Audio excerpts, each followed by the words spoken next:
New data from the CDC shows since the pandemic started, visits to the emergency room for kids with mental health issues continue to spike. Of course, Southern Colorado has been no exception.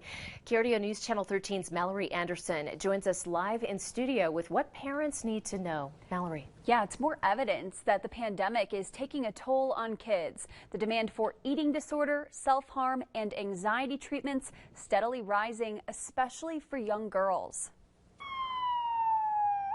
Self-harm injury visits doubling, a 60% increase in mental health disorder visits, and a 70% spike in overdoses, all affecting kids 12 to 17 from 2020 to last month.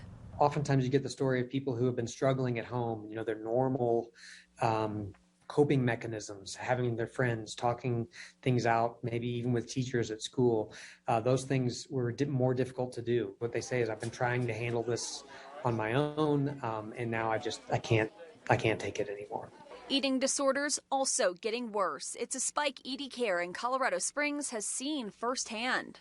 I would say that the first year of the pandemic, we saw about a 25% increase in inquiries, and then it doubled the following year. Both doctors say the emotions that we have felt as adults these last 2 years have been just as bad or worse for kids. We very often talk about eating disorders being disorders of disconnect. So a disconnect to self and others. And the pandemic just simply increased that tremendously. It's been hard for you.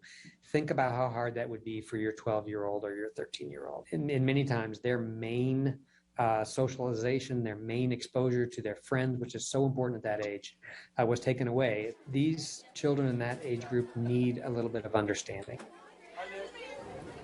At the beginning of the pandemic, ER visits actually dropped 50% because people were afraid to catch COVID at the hospital. Dr. Roshan says that should not be a worry now with the protocols in place, so don't ever put off emergency care. Reporting in studio, Mallory Anderson, KRDO News Channel 13.